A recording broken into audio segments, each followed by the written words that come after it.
There's always been, though, like, I don't think I can retire today because I need that Joshua fight.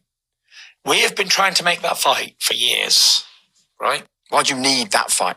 Because it's the fight that people want to see. It's the fight that I want to see as a boxing fan. But then there'll be, I need Joshua too, because the result he wasn't happy with, or I wasn't happy with it. I just fear there'll always be an Anthony Joshua. I've already said that. Like the Roman general said, and we beat everybody now. He said, yeah, there'll always be somebody else. In the beginning of the Gladiator movie. Yeah. Remember it? Yeah. Where he goes, we've conquered the world. And he goes, there'll always be somebody else to fight. There'll always be another war. Yeah. And there's going to be somebody else. Like before, for the last 4 or 5 years, there's been this 3-headed monster. Me, Wilder, Joshua. Joshua and Wilder have been slain. And I'm the last one standing. All of a sudden, you've got some new people coming up now. You got Joe Joyce coming, Daniel Dubois, Usyk's gate crashed the party. So now there's a load of new blood that wasn't there 5 years ago. And it's like, well, can you beat this person? Can you beat that person? But I think it would be an absolute dying travesty if me and Joshua didn't fight in this era. And as you heard Tyson the Gypsy King Fury admit that it would be a dying travesty if him and Anthony Joshua didn't get in the ring and finally fight. Let me counter some of Tyson Fury's things that he said, like the interviewer, of course, was saying, well, hey, there will always be someone to fight. And, he watches a lot of 300, Gladiator, Troy, a lot of those old movies. I love them too. I love all the war movies. I'm actually reading a book right here called The Song of Achilles, just to give you guys an example. I'm down with it. I understand it. If you're a conqueror, like Tyson Fury calls himself a fucking Spartan, right? That's exactly what you need to do. You need to be a warlord. And it would be a shame because as he talked about, well, there is, speaking of Gladiator, like, hey, there is always someone to fight. Can you beat them all? But the thing is, Tyson Fury hasn't fought them all. He talks of his 3-headed dragon, himself, Deontay Wilder, and Anthony Joshua. And he talked about Deontay and Joshua were slain before, and he's the last man standing. But here's the thing. He's only fought one side, that other head of that dragon. And I know what Tyson Fury's going through. See, it's bothering him mentally because he's wasted a lot of time. Sure, his legacy is intact. A lot of people review him as the best fighter in the world by just beating one of those heads of that dragon, which was Deontay Wilder, and he did it 3 times, because a lot of people thought that Tyson Fury did enough to win the first fight. I think he did. So 3 times, 2 times officially for sure, and then the first fight a draw. Okay. But there's always that other guy that did exactly what you did. And what did Tyson Fury do? What was he known for doing before the Wilder victory? He beat Vladimir Klitschko.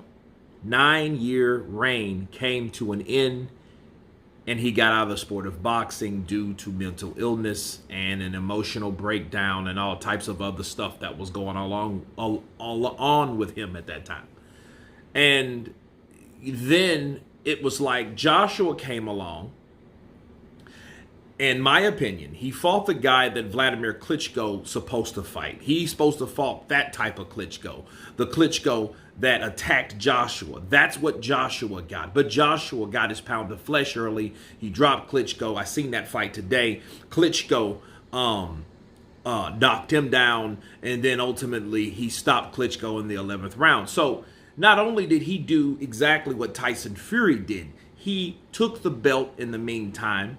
He took the WBA because he had the IBF, and he marched on, okay, and continued this journey. Then came Takam, then came Parker, then came Povetkin, the mandatory, okay? So he kept doing exactly what Tyson Fury should have done when he beat Vladimir Klitschko. But see, Wilder did not, Okay, so you come back in and you fight Wilder, since the Wilder and Joshua negotiations wouldn't come into fruition like everybody. It was somewhat like us Errol Spence, Terrence Crawford type situation, right? So that's what it was, all right? Now,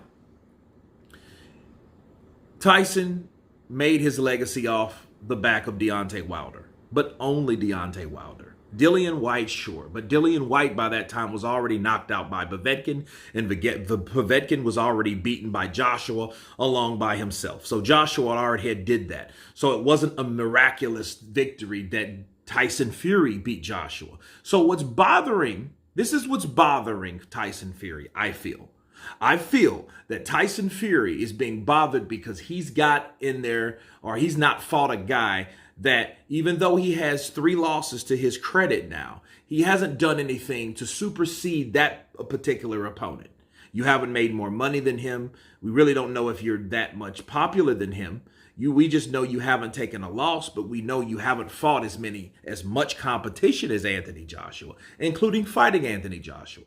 See, they both beat Klitschko. The only missing link was Wilder, because Wilder didn't get the opportunity to fight Klitschko. So you ask yourself, how big was that win from Tyson Fury beating Wilder that many times anyway, since Wilder's only claim to fame, honestly, was beating Ortiz, which everyone knew was way past his prime, and more than likely he lied about his age, so he's a lot older than people, or a lot older than he said he was. So, I think that's what's bothering him, and I think it would always bother him. And I think if he feels this way, today, I hope he stays this feeling. I hope this feeling marinates and grows and manifests and infests and obsesses his mind. Like, I hope it does. Because he does need to fight Anthony Joshua. You can't say I'm the best fighter ever if I haven't fought the best fighters or the best known fighters out there. Especially the fighters that has mirrored what you've done. Okay? The only thing he's had is Deontay Wilder, and really Deontay Wilder, hasn't really proved himself because he hasn't done much but fight Tyson Fury and lose to Tyson Fury. So we don't really know what his full potential is because his team sucked. They didn't get him the fights that he wanted. I'm talking about Wilder. He didn't get the Charles Martin fight. He didn't get the Klitschko fight, even though they had the same manager. He didn't get the Joshua fight, even though Al Heyman, turned that shit down for him for $100 million to fight Anthony Joshua. And then he soon later regretted it. So you got all these guys that are now regretting not fighting Joshua. It's time to get in the ring with Joshua. Before, what happens is, Tyson Fury ends up fighting Alexander Usyk, and he may lose. See, it would be better for Tyson Fury to get that money fight because he's already fought Wilder. And I think he needs that money fight because he needs to fulfill this, like his version of the,